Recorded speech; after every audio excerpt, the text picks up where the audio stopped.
To family Radhe Radhe. कैसे आप सब लोग? आशा करते हैं हम सब लोग ठीक होंगे। तो चलिए पटेल के चैनल में आप सभी का स्वागत है, अभिनंदन है।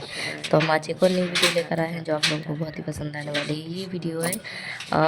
जो है आजकल की जनरेशन के ऊपर से जिनको अगर पति मिलते हैं वो अपने पति को छोड़ देती हैं, तो उन्हें हमारी सीता माता से बहुत कुछ सीखने की ज़रूरत है। इस विषय में हमारे अनुरुद्ध आचार्य महाराज बताने वाले हैं। अगर वीडियो पसंद आए तो प्लीज़ लाइक शेयर सब्सक्राइब कीजिएगा और बेल आइकन को जरूर प्रेस कीजिएगा ताकि मैं जो भी न्यू वीडियो डालूँ आपके यहाँ नोटिफिकेशन पहुँच जाए और वीडियो को लाभ उठा सकें। तो चलिए वीडियो को शुरू करते हैं। राधे राधे सभी को, जय Shri Krishna. Thank you so much. कि आजकल स्त्रियां अपने गरीब पति को छोड़कर अमीर की तरफ भागती है। यार उसके पास सब कुछ है, पति कैसा भी हो, अमीर हो गरीब हो। स्त्रियां कई बार, कुछ स्त्रियां, सबकी हम बात नहीं कर रहे हैं, कुछ स्त्रियां अपने पति का साथ छोड़ देती हैं जब पति गरीब हो जाता है, घाटे में चला जाता है, खाने को रोटी नहीं रह जाती। उस समय पर कुछ स्त्रियां अपने पति का साथ छोड़ देती हैं। लेकिन ये बात सीता मैया से सीखनी चाहिए कि राम के पास तो घास की झोपड़ी भी नहीं है, लेकिन वो घास की झोपड़ी में रहने वाले राम घास की झोपड़ी का भी बंदोबस्त नहीं, उन राम में सीता मैया ने ऐसे मन लगाया कि सोने की लंका को लात मार दिया। सीता मैया ने ठुकराया। रावण ने ऑफर दिया था कि तुम हमारी हो जाओ, हम मंदोदरी जैसी तुम्हारी दासी होंगी।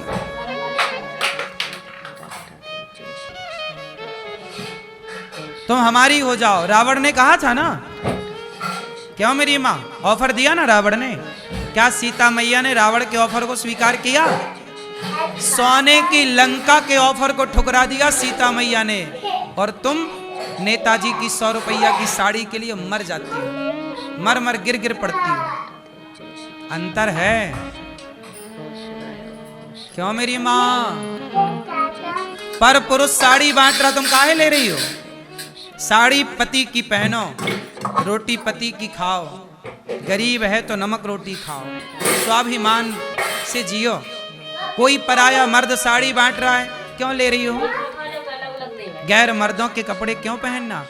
आज वो गैर मर्द तुम्हें कपड़े पहनाएगा तो वो तुम्हारे कपड़े उतारने को कहेगा, तुम रोक पाओगी अपने आप को? पहनाया भी तो उसी ने है, कह देगा कि अब हमारी वाली उतारो। इसलिए कपड़े तो कम से कम अपने फटे पहनो, थोड़े सस्ते पहनो, पर पति की कमाई के ही हो। स्वाभिमान से जियो। क्या नेताओं के टुकड़े में पलते रहते हो आप लोग? नेता सोना बांटे, बांट, हम नहीं आएंगे तेरे पास। वो साड़ी बांट के तुम्हें खरीद रहा एक साड़ी में, तुम्हारी कीमत क्या लगा रहा? वो एक साड़ी और स्टील का एक घड़ा देता है नेता। चुनाव के टाइम नहीं बटती, और शराब की बोतलें बटती हैं। ये आदमी गिर गिर पड़ता है बोतलों में। नेताजी जरा 4 बोतल भिजवा देना, वोट तुम्हें मिलेगी। क्या तुम्हारा स्वाभिमान बिक गए? 4 पौआ में तुम बिक गए। सीता मैया लंका के सत्ता को ठुकराती है। बोलो हाँ। और तुम्हारी नियत जरा में डोल जाती है। अपने आप को ऐसा बनाओ मेरी माँ, मेरे भाइयों, सोना पड़ा हो, आप एक बार भी पलट कर ना देखें। ऐसे हो, स्वाभिमानी हो। मेरी मेहनत का मेरा है और तुम्हारा पड़ा है। मैं क्या करूं? पड़ा है। मैं कभी रास्ते में चलता हूं ना, पड़ा मिलता है, कहीं पैसे पड़े हैं, कहीं ये पड़ा, मैं कभी देखता भी नहीं। सोना पड़ा हो 10 किलो, यहाँ पर 50 किलो सोना पड़ा हो, मैं देखूंगा भी नहीं। मेरी मेहनत का जो 1 रुपए है वो मेरा है, बाकी पड़ा है, मैं क्या करूं? पड़ा है तो माटी है मेरे लिए। कोई मुझे खरीद थोड़ी सकता है कि भाई मेरे को कोई 1 लाख रुपया दे दे, लो, नहीं, ऐसे नहीं। अपने आप को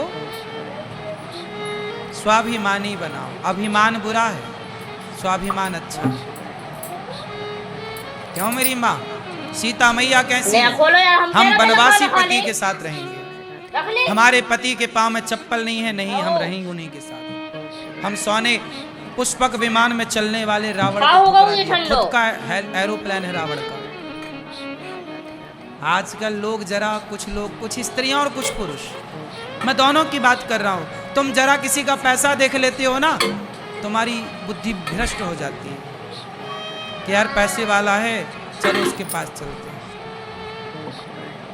पैसा सब कुछ नहीं होता मेरी माँ।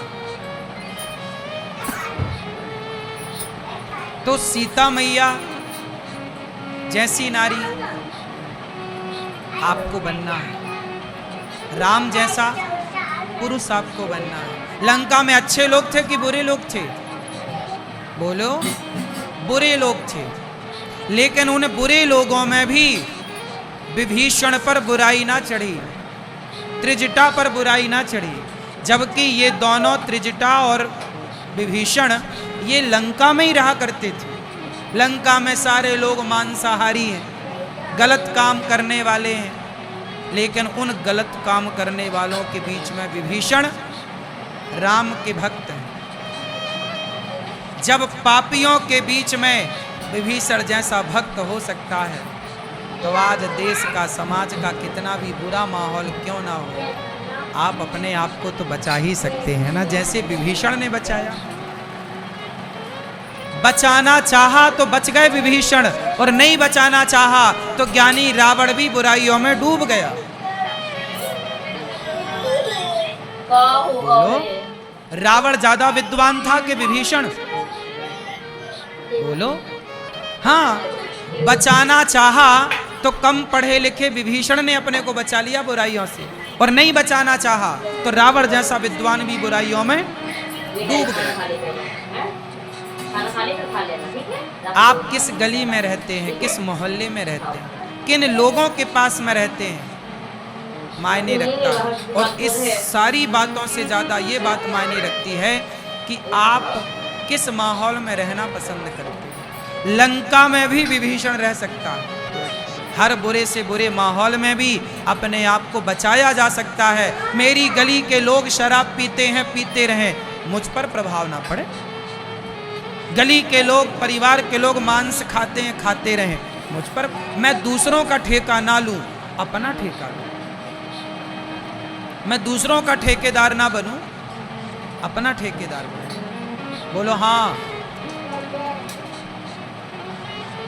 मैंने दूसरों का ठेका लिया ही नहीं, मैंने अपना ठेका लिया है। मैं गलत नहीं करता, नहीं करूंगा, बस तुम क्या करते हो करते रहो, मेरे को क्या, मैं समझा सकता हूँ आपको, मैं आपको कह सकता हूँ भैया गलत रास्ते मत चलो, अब चलना है तुम चलो, हमें क्या करना। तो मैं आपको ये बात सिर्फ इसलिए बता रहा हूँ कि आप कहते हो महाराज जी हम शराबियों के बीच में रहते, शराब पीनी पड़ती है, मांसाहारियों के बीच में रहते, मांस खाना पड़ता है, झूठ बोलने वालों के बीच में रहते, झूठ बोलना पड़ता। नहीं, बुरे लोगों के बीच में रह के भी आप सही हो सकते हैं। उसका एग्जाम्पल विभीषण है। बोलो हाँ कि ना। हम अपने को बेहतर रखें, भीतर से बाहर से, हम दुनिया के चक्कर में न पड़े। आप अपने बच्चों को बढ़िया संस्कार दो,